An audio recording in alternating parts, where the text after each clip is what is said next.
Hello, everybody. Greetings to all. Welcome to the Snooker Hall podcast. I'm Dan Marin, and there is a lot to cover today. The International Championship is over. The Champion of Champions starts today in Bolton. There is an update from the Q Tour after the latest event in Manchester.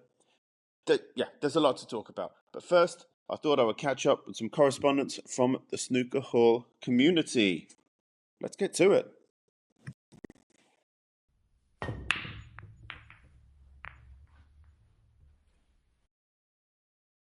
Brian McGovern has written in after the Northern Ireland Open.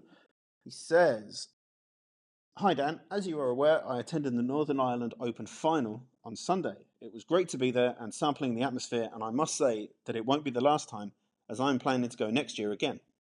As I mentioned, I'm visually impaired, but I was still able to enjoy the event as I had the earpiece for the commentary, which I feel was essential given where I was in the arena, photo attached. I know the Home Nations deal expires next year, but I hope that the Northern Ireland Open remains on the calendar as it is a well-supported event. I was listening to the Snooker Breakfast podcast, and Alan McManus said he met a lot of people who were there for the first time attending, like myself. Some came from as far south as Cork. Love the podcast and keep up the good work. Best wishes." Thank you for the email, Brian. The photo you attached, that's a good one. That's a decent view. I've always been someone who likes to see the table from a good angle. And that sounds silly, but it is relevant. And it's relevant for a lot of sports, actually. Football and rugby, pitch side seats, not that great a view, really. I had season tickets for the Seattle Sounders, and I moved after the first year because I just didn't like my view. It was too low to the ground. It was a cheaper ticket. But then I spent, I think, like $60 a year more on the season ticket to get a much better view, slightly better elevated angle. Well worth it. Well worth it. For hockey, actually, I used to go to a lot of hockey games. I lived in Ottawa for a couple of years, and when the NHL finally came to Seattle, I went to some games there as well. That's worse, actually, because the rink side seats, they're the most expensive, but they're the worst seats. Easily. It's not even a debate. If you're stuck behind the bench, or the penalty box is even worse, or the absolute worst, in the corners, if you can call them corners on a slightly curved rink. The curved glass in that area of the arena, that destroys any view that you may have, but yet they're the most expensive seats. I just never understood why people would pay over the odds for seats like that. You can't see what's going on, especially if you're in the corner. That elevated view is so much better. The bird's eye view is a good thing. You can see the lay of the land, and especially so in snooker, because the positioning of the balls on the table dictates how the match will unfold. And if you understand that, then you're just more engaged. I am actually going to break my rule. I'm going to the opening day of the Masters, and I've gone for a front row ticket right between the two players' seats. So everybody should keep an eye out for a very, very handsome chap in the front row on that day. In terms of the future of the Northern Ireland Open, everybody I've spoken to has been very positive about their experience at the waterfront. The prestige of the tournament is very apparent. Judd Trump even set that tournament aside from the other Home Nation Series events when he was speaking in Saudi Arabia not so long ago. In the previous episode, I spoke with Nigel Slater, and he agrees the Northern Ireland Open and the Welsh Open, they have that bit more gravitas than the English and the Scottish. Whatever they're doing at the moment, it's working. Let's keep going with it. It would be a real shame for snooker to leave Ireland completely. In any case, the money's gone up as well this year, so no one can say that funding or sponsorship is a real problem. You know what? If it's not working in a few years' time, revisit it then and make a decision. But at the moment, it seems to be working, and if it ain't broke, don't fix it. An email from Michael Briner says, "Hello, Dan. Recently, I caught up with some old episodes. I'm new to your podcast. Some of your guests have opened my eyes to some snooker facts I was previously unaware of. Hearing somebody like Mandy Fisher speak about the struggles faced by the women's tour was a lesson to not make so many presumptions. Your interview with Stephen Hallworth was another highlight. I'm not sure why you have such a negative opinion of Ronnie O'Sullivan. I disagree with you on that. Ronnie is the best player to ever play the game, and I think we can forgive him wanting to cash in on his status before his skills start to decline. He has done enough to earn some leeway. Anyway, thanks for a new listen in my Spotify library, and keep up the good work. Regards, Michael. Michael, I appreciate the email and thank you for the kind words. That's kind of what I want from this podcast, really. Spread a bit more knowledge about parts of the game which aren't spoken about, really. Speaking to referees, coaches, commentators. So I spoke to Ajaya Prabhakar, president of the United States Snooker Association, and as you said, president of World Women's Snooker, Mandy Fisher. I didn't understand some of the limitations of the women's tour, and I'm sure I'm not the only one, but Mandy Fisher was fantastic, not just as a guest, but off camera too. She's been generous with her time, she was very open with her answers, and she is a passionate supporter of this sport. Guests like that will continue coming on the Snooker Hall podcast.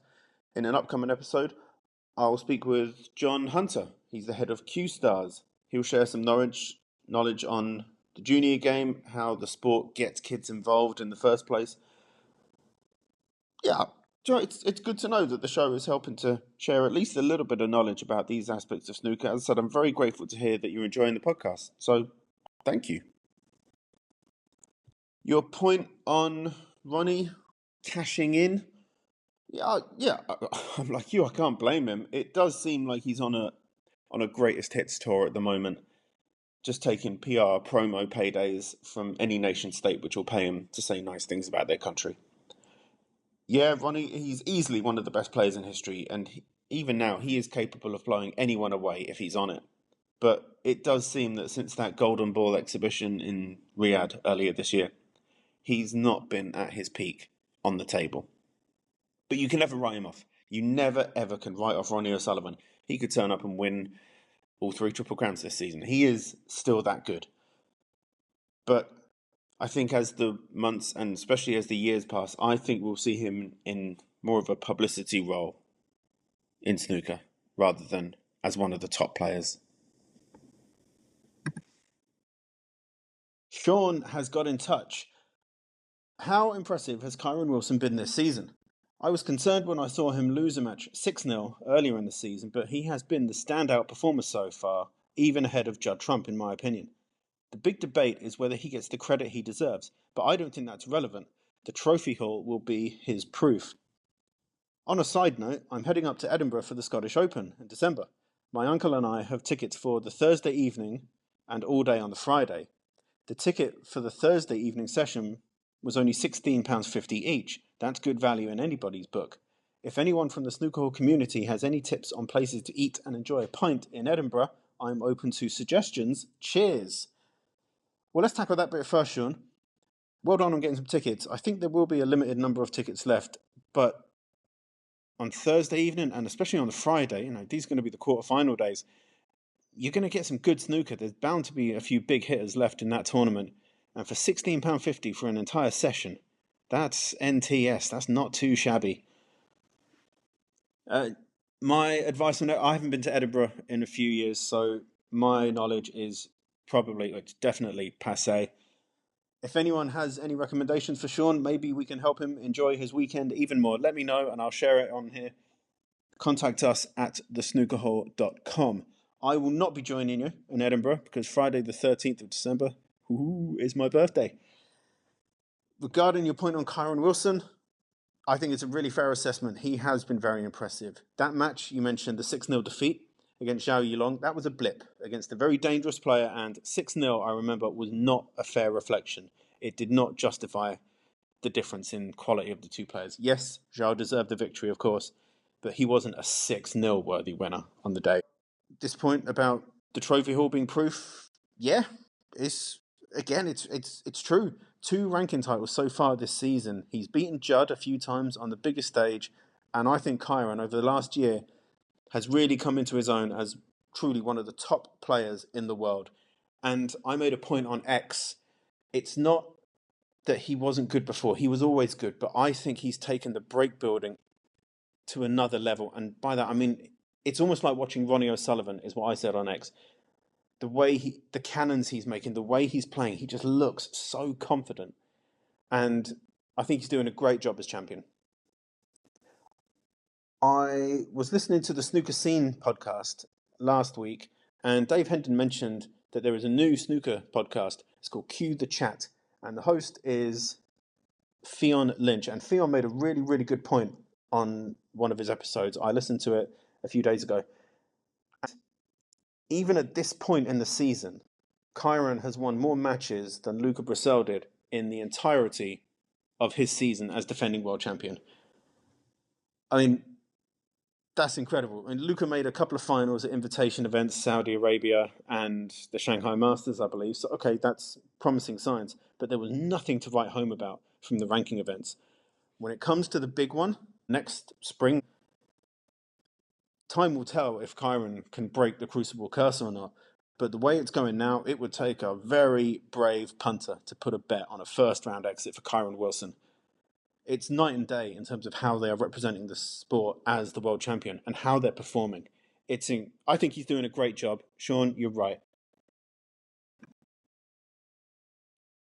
Laura has got in touch and she says, "Hello, Dan and the Snooker Hall community. Dan, I listened to you speaking with David Hendon on the Snooker Scene podcast. You said that your plan for your podcast was a show for Spanish speakers, but you changed your mind.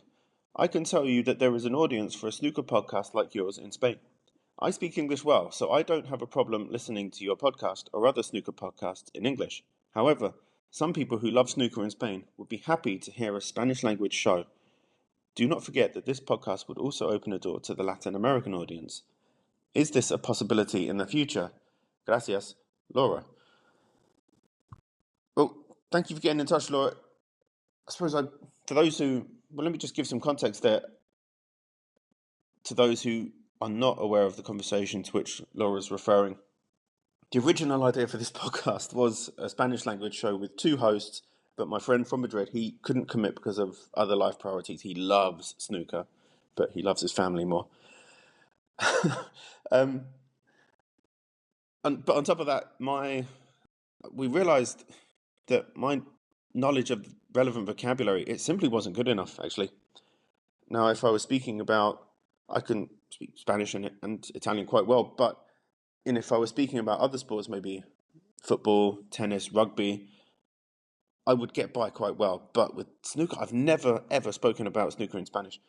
So I just don't have that experience. And I suppose my fear is that the end result would be disjointed, slow-paced, and probably quite difficult to engage with.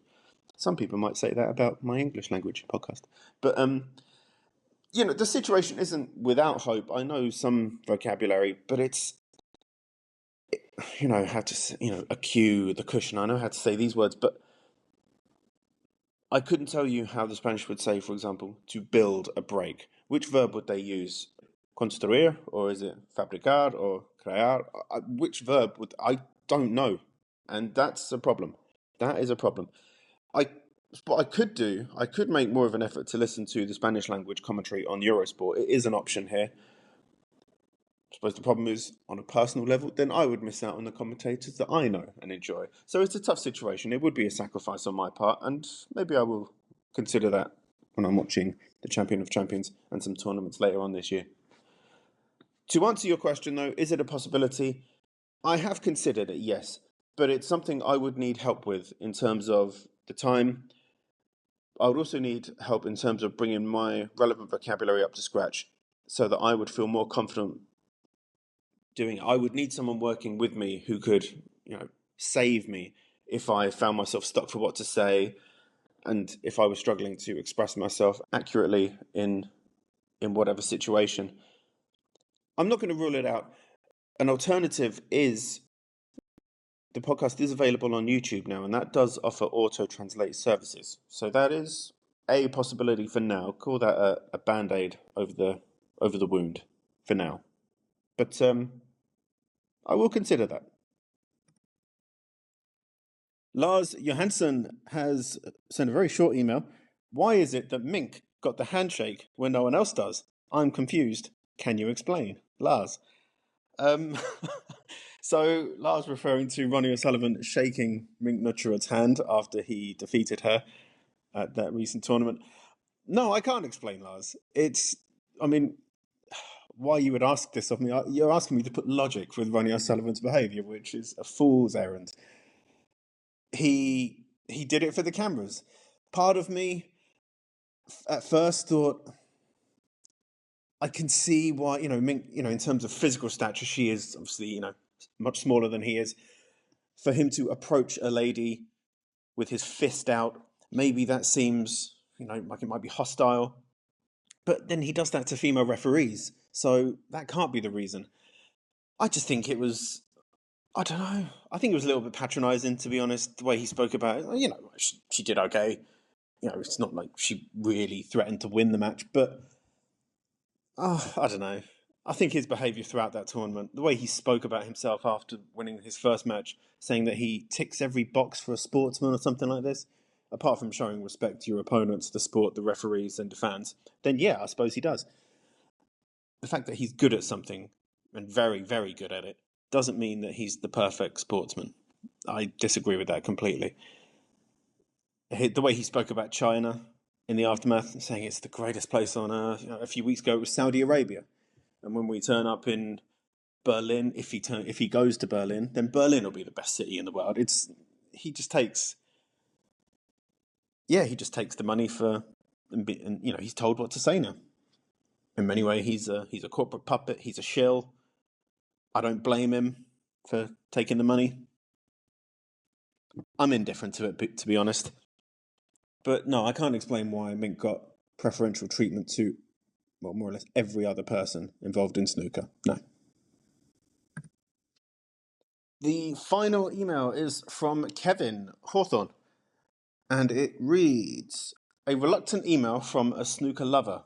I wanted to share my love for Phil Yates' banter in the commentary box. He really is a colour commentator of the highest order. He speaks appropriately, with a more serious tone in dramatic situations, but the next minute he will make us cringe with his delightfully awful puns. The ability to make a viewer groan and smile at the same time is indeed a rare skill. My favourite combination of commentators is Phil Yates and Neil Foulds. Who are your favourites, and who are the favourites among the listeners of this podcast? Well, do you know what? Sometimes things just happen appropriately. So I'm recording this as I watch the second frame of Mark Allen versus Igor Figueiredo.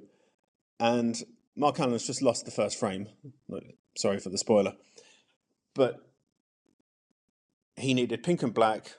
Igor just needed the pink. And Mark Allen, he plays a bad shot. He completely misjudged it. The execution is terrible. But Neil Foulds on commentary has just said something along the lines of, well, that's a quite terrible shot, honestly, or something like that. He didn't hold back in criticising the shot and the execution.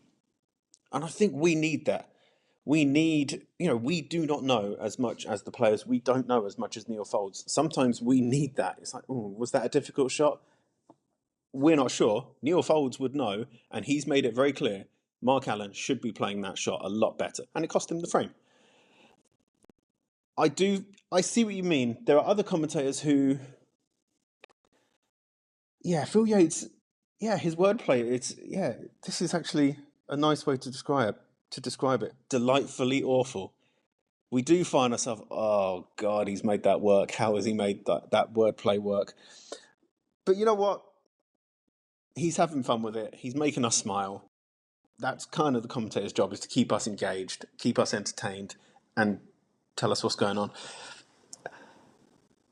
In terms of my point there about Neil Foulds being honest, I do find, you know what, I will name a name. Joe Johnson.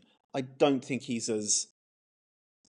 I think he tries to fluff a little bit too much. Okay, the man's a former world champion. Who am I to criticise him? But if someone plays a bad shot, I have heard him say in the past that, oh, they're unlucky there. Well, no, it's not unlucky. It's just bad planning, bad execution. Something has gone wrong there. It's not always bad luck. And I would like to hear commentators holding back a little bit less, a la Neil Foulds. My favourites, yes, Neil would be up there. I do like Stephen Hendry when he's on commentary, for something like the World Championship. But David Hendren as well. David Hendren is a great commentator. And I think, and I've mentioned this in the past, I spoke with Stephen Hallworth over the summer. I think a nice combination is either current or former player and non-player. So the non-player, for example, Dave Hendon, all respect to Dave's snooker skills, can give the layman's opinion, whereas we can get the pro opinion from someone like Neil Foulds, Stephen Hendry, Alan McManus, Sean Murphy, whoever it may be. I think that's a great combination. But if I had to choose a commentary duo, it probably would be Neil Foulds, or two of Neil Foulds, Dave Hendon, and Stephen Hendry. I want to say thank you to everyone for sending in emails. If you have an opinion on favourite commentary duo or trio or single commentator, please let me know. Share it with the snooker community. The email address is contactus@thesnookerhall.com. That's it for correspondence. I will keep up with that as the weeks go by. Now it's time to talk about what happened in Nanjing. So, let's get to it.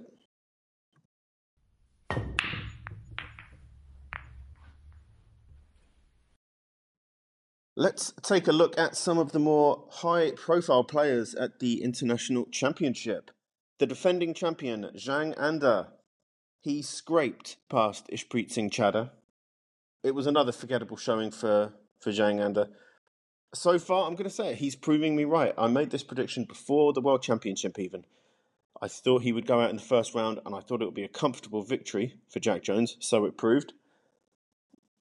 I think his opponents have worked him out. His style simply is not sustainable for long-term success. He will continue to put in these forgettable performances, and he will slowly slip down the rankings back into the pack. His days as a contender for top titles is over. Mark Allen, I'm going to say, is the complete opposite. Now, Mark Allen, most people say he's having a difficult time, and it seems that the pistol is misfiring at the moment. But is that really true? He made the quarterfinals at the English Open, and he made the semi-finals at the British Open. But because we expect such high standards from Mark Allen, it's almost like we think he's failing, but he's not actually that far away, I don't think.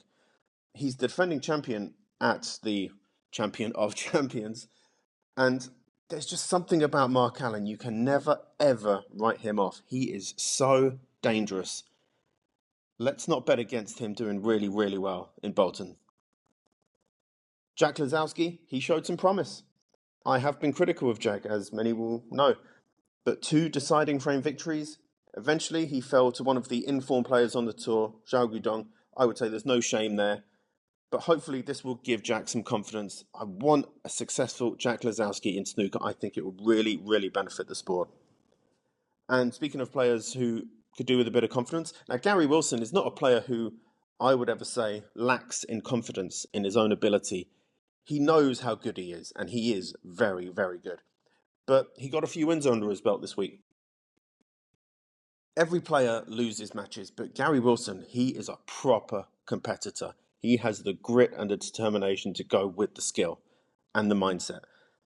There are very few easy wins against Gary Wilson, and maybe this is just a little precursor. He could be setting himself up for another run at the title in Edinburgh. He is the 2-time defending champion, lest we forget. On a personal note, my WST Fantasy 5 did not have such a good tournament at the International Championship. Elliot Slessor went at the round of 64, Sean Murphy and Si Jiahui in the last 32, Judd Trump in the last 16, and Long Zhu Wang, he didn't even make it to Nanjing. I was number 115 on the leaderboard, but I think I'll probably drop down a bit after this event, unfortunately for me. And speaking of players who are in my WST Fantasy 5, Elliot Slessor, he went down against Pang Junzhu. Pang Junzhu enjoyed a good run here in Nanjing. He's a solid player. I think he makes hard work of his matches. So many of his matches seem to go to a deciding frame. At one point, I believe it was 9 of his last 14 matches had gone, at that point, to a deciding frame. And I think he'd won like 6 or 7 of them. So his record in those frames isn't bad.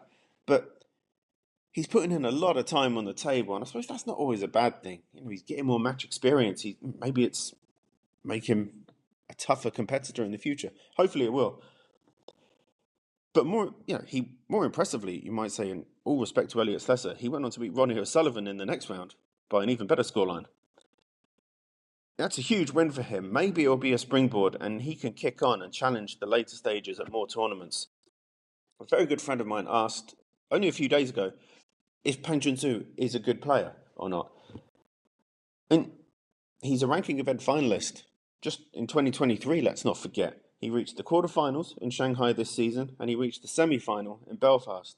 And in Belfast, he beat former world champions Luca Brecel and Neil Robertson along the way before, a fairly close defeat to reigning world champion Kyron Wilson. He's mixing it with the big boys and he's performing quite well. Yeah, he's a good player and he's only 24. There's a lot of room for growth and development in his game. I think he is someone we should keep an eye on. Is he world champion material? I mean, I'm going to say at the moment, no, but that could change. We've seen players kick on in far better ways than this. Yeah, I'm definitely keeping an eye on his career though. I just mentioned Neil Robertson. He had a good start to his run in Nanjing, beating Fan Jingyi 6-0. But in the next round, he suffered a heavy 6-1 defeat at the hands of Barry Hawkins. Now, I questioned in the last episode with Nigel Slater if his win at the English Open was a fluke or not. I was there in Brentwood, and I saw the semi-final and the final. On another day, Chris Wakelin would have won that semi-final. It was only a few shots here and there which swung it Neil's way. It wasn't a convincing win, and he struggled to close out that final against Wu Yize. Now, whether that's a lack of confidence, a lack of match sharpness, I'm not sure. But I'm not going to say he was lucky, because he did deserve to win it. But he made hard work of it. But since he won that English Open, there's not been that much to sing about. 2 second-round exits and a first-round exit. Okay, he made the quarterfinals in Belfast, but he only just made it past the first round in Belfast against Graham Dott. He needed a deciding frame there, and it wasn't, that wasn't, again, not a convincing win. He was one frame away from another first-round exit. It's not going to be a popular opinion, but Neil Robertson, he's not where he needs to be in terms of where he's playing. He is capable of so much more. And I know it's going to take time because he obviously had a very poor season last year. He's won a title. This is great. I hope we get good Neil Robertson again because it's fantastic to have someone like that playing our game well. Neil will be in Bolton for the Champion of Champions, but I think it's fair to say he is not amongst the favourites to lift the trophy. Maybe that will suit him. Maybe it won't. Time will tell. The world champion, Kyron Wilson, he did okay in Nanjing. A quarter-final run, very respectable, losing to eventual champion Ding Junhui. Of course, Kyron will not be satisfied with that. But before he fell to Ding Junhui, he put in some very good performances. He dispatched Liu Hongyu, Wu Yize, and he thumped Barry Hawkins, the aforementioned Barry Hawkins, 6-2. Okay, he didn't lift the trophy, but Kyron Wilson will come again. Surely he will make more finals this season. He's playing well at the moment, and he looks confident. Chris Wakelin had a great week. He beat Zhao Gudong in the semi-final. Zhao Gudong, one of the in-form players on tour right now. And he beat 3 legends of snooker. Mark Williams, Sean Murphy, and John Higgins. All of them former world champions. All of them Triple Crown winners. 16 World Championship final appearances between them. That's a lot of quality and that's a lot of experience. But Chris Wakelin overcame it all. He's in the UK Championship seeded. He's into the top 16 for the first time. He is in form right now. He made the quarterfinals in Wuhan. He lost to Judd. He should have won. He made the semi-finals in Brentwood. I mentioned that a moment ago. I was there and he wasn't far off beating Neil Robertson. And in Nanjing, he showed a lot of resilience. In the semi-final, he held his nerve in that deciding frame. And when the final came around, Ding was on that roll, 6 frames in a row. Chris Wakelin fought back. He didn't roll over. The key shot was that final red in frame 11. He could have made it 6-5. He should have made it 6-5. But he missed that tricky red along the cushion and Ding snatched the frame.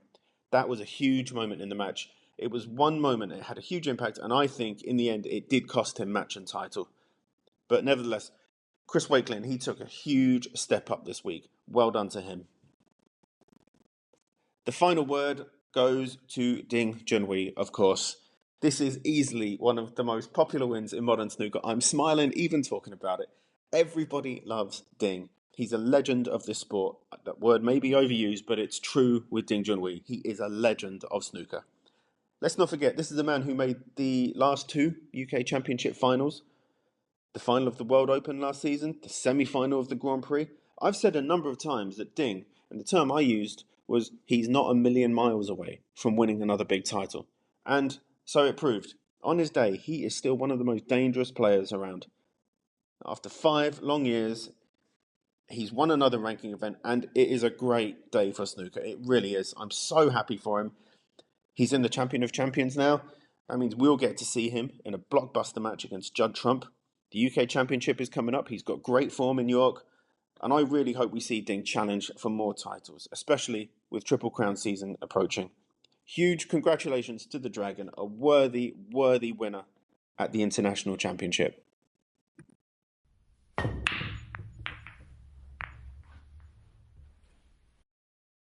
The Q Tour is still in action. Q Tour Event 4 took place in Manchester over the weekend. Now, the previous 3 Q Tour event finals had gone to deciding frames, 4-3 every time. But this one, not quite, 4-2. Zhao Xintong won again though. That's his second Q Tour event victory of the season, this time against Ryan Davis, 4-2. Zhao Xintong, he is streaking ahead at the top of the Q Tour rankings. Of course, the top ranked player on the Q Tour is granted a main tour card, and it's looking good for Zhao Xintong at the moment. On top of that, he will play in the qualifiers for the UK Championship, the tournament he won back in 2021. It's easy to forget that he's a former winner of this event because, well, he's been gone for so long. It's kind of out of sight, out of mind until recently. No matter who he faces in qualifying for the UK Championship, that's a tough draw. I mean, nobody wants to face this guy because they know how good he is, and I think he will have something to prove. There are some naysayers about regarding his return to the main tour or being allowed to play in events like this. I think he'll have a chip on his shoulder, and that's a dangerous player to play against. Speaking of the Q Tour, over the coming weeks, I'll be speaking to several players on the Q Tour. The runner-up from the first event of the season, Ryan Thomason, he will join me for a chat next week. The man who defeated him in that close final, Andres Petrov, he's another player who will play in qualifying for the UK Championship. He will join me again on the Snooker Hall podcast. The last time Andres joined me, the feedback from the Snooker Hall community was very, very positive. So he will join me again. And friend of the podcast, Stephen Hallworth, will join me to preview the Shootout, an event at which he has enjoyed a few good runs himself. Lots of great snooker chat coming up on the Snooker Hall podcast. Quick look ahead to the Champion of Champions. Nothing too in-depth, but it's worth mentioning. I think this is a fantastic tournament. I think the players agree. I think a lot of players target this tournament as one they want to win. There's something prestigious about it. It's an elite tournament. And, I'm going to quote Nick Metcalf again. It has gravitas now. It really, really does. The prize money's great. And for the fans, it's fantastic as well. I have one gripe with this tournament, and it's the format. Okay, a seed against a non-seed, absolutely fine with that. But why are they trying to sell us this idea of groups, group 1, 2, 3, and 4? It's nothing of the sort. It's a straight knockout tournament. Why aren't they just honest about it? They're trying to brand it as something that it's not. I just don't get it. If all of the players played each other, you know what? Great, that's a group stage. But it's not. People in the same group don't play each other. They just the winners meet each other in the final. That's just straight knockout. I don't get can they expect to pass this by us and not expect us to know? Anyway, that's my little moan over. In terms of, I think the seeding is important here, and I think in terms of predictions, I think most of the seeds will go through the first round. I'm not going to call it a group stage because I'm petty like that. I think if there were one match where the seed might not go through, I think it's going to be Mark Selby versus Shaun Murphy. Mark Selby is the seed. Shaun Murphy is unseeded in this tournament. The Magician versus the Lionheart. Oh, that's a really tough one because Shaun Murphy's had a good start to the season, but so has Mark Selby. All the others, I think we can say with some confidence who's going to win. I even fancy Judd to beat Ding Junhui.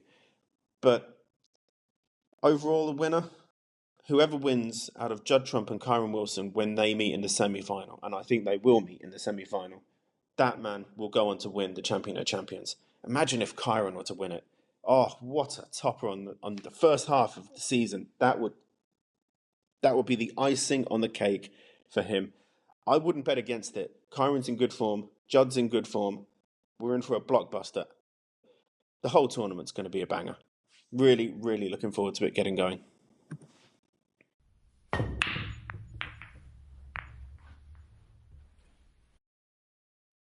That is it for today. Thank you for checking out the podcast. Thank you for listening. And thank you to everybody who has got in touch with a story, an opinion, a question. I'm really grateful.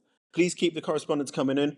The email address is contactus@thesnookerhole.com. And of course, you can contact the show on X @thesnookerhole and now on Instagram as well.